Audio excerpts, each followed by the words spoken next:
మిగతా పార్టీలన్నీ గెలిచినాయి. సరే ఏమవుతుంది అనేది భవిష్యత్తు. ఇక్కడ కూడా మేమే గెలిచినామని ప్రకటించుకున్న బండి సంజయ్ గారు కూడా 69 సంఖ్య, ఇక్కడ 66 plus MP, local MLA and Manakonda MLA 69 మంది మెంబర్స్ ఓటింగ్. 69 మంది మెంబర్లు ఉన్నటువంటి దానిలో 30 సభ్యులకు ఎన్నిక గెలిచి మేము మేయర్ అవుతామని ప్రకటించుకున్నది ఆయన. ఆ రాజకీయ పార్టీ నాయకుడిగా పార్లమెంట్ సభ్యుడిగా ఎట్లా ప్రకటించుకున్నాడో మిగతా రాజకీయ పార్టీలు ఎవరికి వాళ్ళకు వ్యూహం ఉంటాయి. రాజకీయాల్లో ఎన్నికల సందర్భంగా భారతీయ జనతా పార్టీ ఏ విధంగా వాళ్ళ పొత్తున్న పార్టీలను కూలగొట్టింది, అవినీతి పరిణామాల పార్టీలు చేంజ్ చేసుకుని ఎట్లా పూరితమైనరు, ఇదంతా చర్చ ఇది సందర్భం కాదు. కానీ ఒకటి మాత్రం చెప్తాను, తప్పకుండా పొలిటికల్ పార్టీగా గతంలో కూడా కరీంనగర్ మేయర్కు మేము 13 సీట్లు గెలిచినప్పుడు కూడా మేము మేయర్ అయినాం కరీంనగర్కు సంబంధించి. కాబట్టి ఇప్పుడు కూడా అన్ని రాజకీయ పార్టీలు రాష్ట్ర నాయకత్వ సలహా సూచనకు సంబంధం లేదు. ఇందులో ముఖ్యమంత్రి గారు మంత్రుల జోక్యం లేదు. ఇందులో స్థానికంగా గెలిచిన ప్రజాప్రతినిధులు వాళ్ళ ఒక ఆలోచనతోటి అబ్సల్యూట్ మెజార్టీ బీజేపీకి రాలేదు. నిజామాబాద్ లాగా నేను ప్రతిపక్షంలో కూర్చుంటా చెప్పాల్సి ఉండే. అక్కడ కూడా 60కి 28 వచ్చినాయి, ఇక్కడ 69కి 30 వచ్చినాయి. దానికి పెద్ద మేము గెలిచినామని జెండా పాచినామని మీరే జెండా ఊపారు కదా. మేము అన్నమా?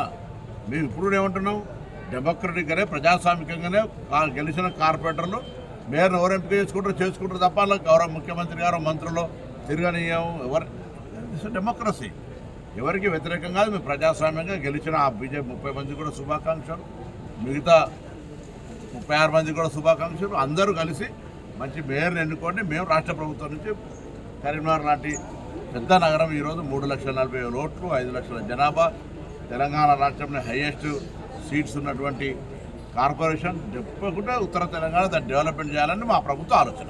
దానికి అనుగుణంగా మంచి ఒక కోఆర్డినేషన్ పాలకవర్గం ఉంటే బాగుంటుందని ఆకాంక్ష పడడం లోపల పొరపాటు ఎట్లయితే నాకు అర్థం కాలేదు. మేము ఎవరికి వ్యతిరేకం కాదు, ఎవరిని పదవులకి దించే ప్రయత్నం చేస్తలేము. మీకు అబ్సల్యూట్ మెజార్టీ ఉంటే మేము అడ్డం పడతలేము. మేము అందుకే మేము ఎవరికి ఖిలాఫ్ కాదు. మాకు సంబంధించిన స్థానిక నాయకత్వం వాళ్ళకు సమన్వయం చేసుకుంటున్నప్పుడు మా పార్టీ తరఫున కూడా అందులో ఒక ఆలోచన కొనసాగుతుంది తప్ప రాజకీయంగా లబ్ధి పొందాలి, రాజకీయంగా ముందుకు పోవాలనే ఆలోచన ఉండడం లోపల పొరపాటు ఎట్లయితే నాకు అర్థం కాదు.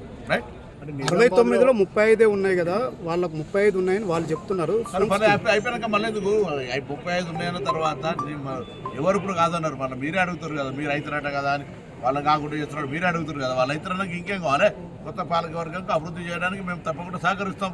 ఈ జిల్లా మంత్రిగా వై క్వశ్చన్ రైజింగ్ అవకాశం ఉందా మీకు? అరే మళ్ళీ అట్లంటే మేము తప్పకుండా రాజకీయ పార్టీగా ప్రయత్నం చేస్తామంటే తప్పే ఉన్నది.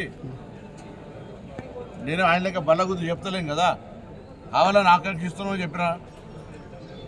ఎవరు రాజకీయ పార్టీగా కావద్దని మేము కోరుకొని అంటామా? మేము డిమోరలైజ్ చేస్తామా? మా వాళ్ళ ఆలోచన అట్లుంది కాబట్టి మేము ఎండార్ చేస్తాం.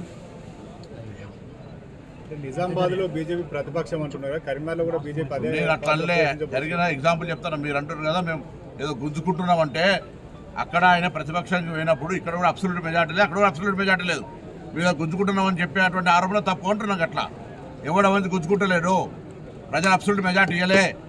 అబ్సల్యూట్ మెజార్టీ మీరు అట్లా 4 ఇండిపెండెంట్ కలుపుకున్నారు, వీళ్ళు కూడా మిగతా అదే అనైతికం కదా. మరి అంటే బీఆర్ఎస్తో కలిసిపోతున్నారా ఇక్కడ కరీంనగర్? నేను అవన్నీ ఏం చెప్పాను. అందుకని ఏమవుతుందో కూడా నాకు తెలియదు, ఏమవుతుందో కూడా తెలియదు. కానీ ఎవరిని నిందించడం తప్పనే ముచ్చడం చెప్పే ప్రయత్నం.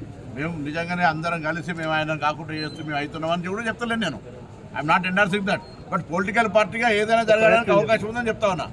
మీరు అబ్సల్యూట్ మెజార్టీ లేదు, నిజామాబాద్ లాగా ఆయన అట్లా పోతారు, ఇక్కడ మీరు దాన్ని అబ్సల్యూట్ మెజార్టీ ఉన్నాడు, మీరే జెండా ఎగరేసేదాన్ని, మీరే జెండాలు చూపెట్టినరు. ఇలా మళ్ళీ అదేదో రాకుండా ఉండుంటే మాత్రం వెంటనే ఇంకోరు బ్లేమ్ చేసే ప్రయత్నం ఎందుకు అని అడుగుతున్నా. ఎవరిని బ్లేమ్ చేయదలుచుకున్నారు? ఎవరు బ్లేమ్ కావాలి? ఇప్పుడు గెలిచిన కార్పొరేటర్ల అభిప్రాయం, ఆయా రాజకీయ పార్టీలు వాళ్ళ అభిప్రాయాలకు ఎండార్ చేస్తారు. ఇది పొరపాటు కాదు.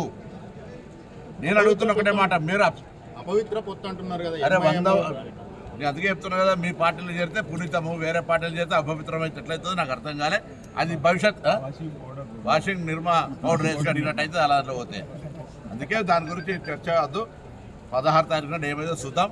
మేము రాజకీయ పార్టీగా కావాలని కోరుకుంటాం, ఆయన ఒక రాజకీయ పార్టీగా స్థానిక ఎంపీగా కావాలని కోరుకుంటాడు. అందరు క్యాంపులు అసలు మీకు తెలుసా, ఎన్నిక కాగానే సూర్యాపేటలో లేనే లేదు మెజార్టీ క్యాంపుకి వెళ్ళరు. చాలా క్యాంపులకు వెళ్ళారు. క్యాంప్ అనేటువంటిది ఇది ఆయన కొత్తగానే ఇప్పుడే కరీంనగర్లో తీసుకొచ్చినట్టు ఎందుకు లెక్క క్యాంప్ అనేది ప్రతి మున్సిపల్ ఎన్నికలు జరుగుతుంది, కొత్తగా జరుగుతుంది. ఇవాళ రేపు శ్రీనివాస్ గారు కూడా క్యాంపు తీసుకెళ్లారు. ప్రజా తీర్పును గౌరవించడము బరాబర్ ప్రజా తీర్పును గౌరవిస్తాము. ప్రజా తీర్పు గెలిచిన కార్పొరేటర్ల అభిప్రాయం ప్రకారం నడుస్తుంది. రైట్. మార్పు జరుగుతుంది అంటారా కరీంనగర్? నేను జ్యోతిష్కం చదవలే, నాకు తెలియదు. నేను 30 సీట్లు కలిసి బల్లా గుర్తుంది. రేపు ఏం జరగబోతుంది? ఏం జరుగుతుందో ప్రజలు చూస్తారు.